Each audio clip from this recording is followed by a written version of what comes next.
All right, let's talk. So I was making a video for next time, which was going to be about Etsy and SEO, listing titles. If you're interested in all that, subscribe because I have about 11,000 sales. I do all right.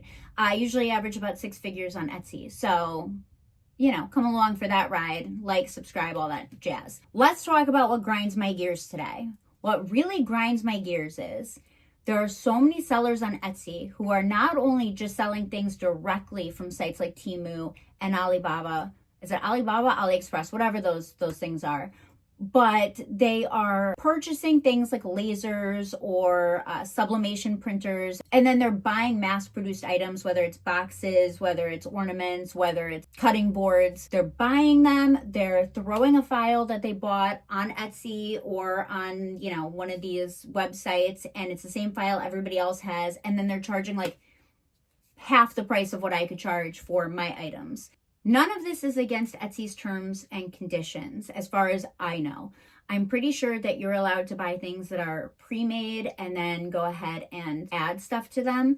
The problem is it really hurts sellers like me who are still hand making everything, because I can't compete with those prices. In fact, I do a lot of marketing and promotional items. And one of the things I do is for the military academies, I make the boxes for their graduates. Even though I'm a licensed vendor for the military academy, the people who reach out and who actually make the purchase are the parents. They're the ones that make the purchases for the academies. So this year, the person responsible for that wrote me and said that they'd like some of my cherry boxes that I make every year, but they're going to go ahead and order walnut boxes from someone on Etsy, because it comes from Colorado and that's where the military academy is.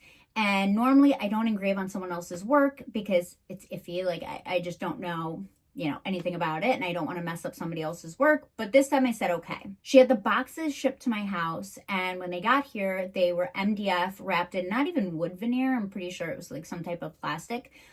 So I couldn't engrave on them. And I told her, I had to tell her that I can't do it because they won't engrave. I did try, but it just looked like melted plastic. Now the boxes looked nice. They were actually very appealing to the eye. The problem is they weren't real, and that's why they were only $30 as opposed to what I was charging, which isn't that much more. I was charging $75 I do for them because they're military academies, so they get a bulk discount. Point being, these are not heirlooms. These are not things that are going to be passed down. These are things that are mass produced and made cheaply and fast. So I understand the appeal in that sense, because people, especially in this economy, want cheap and they want quick. But the problem is they're not built to last. And I think people will eventually realize that. But I understand that short term, it's hard for people to understand. So the biggest thing that I want to tell you is when you are looking on Etsy, because I didn't mention this in the Etsy video that I just shot.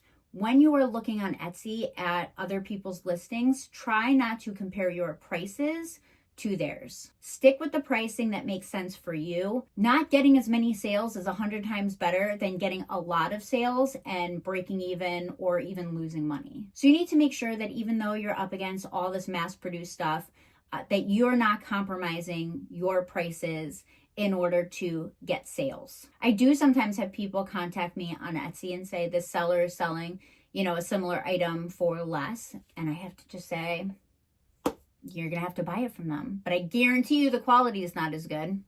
So it's just something to be aware of, because it is a tough market, which is why I'm looking at UV printers. I think it adds a little bit of something that other people don't have. Right now, UV printers are still pretty expensive and they require some maintenance. So a lot of people who work out of their home currently don't have them, but they do have lasers, because you can get a laser now for like $500 or $600. So there's a ton of those. I do feel like I'm going to pull the trigger on the LogoJet coming up. It's $36,000 all in, like $36,500. It is a lot of money, especially since the economy is a little rough right now. It's a big leap of faith, at least for me. I don't like spending tons of money.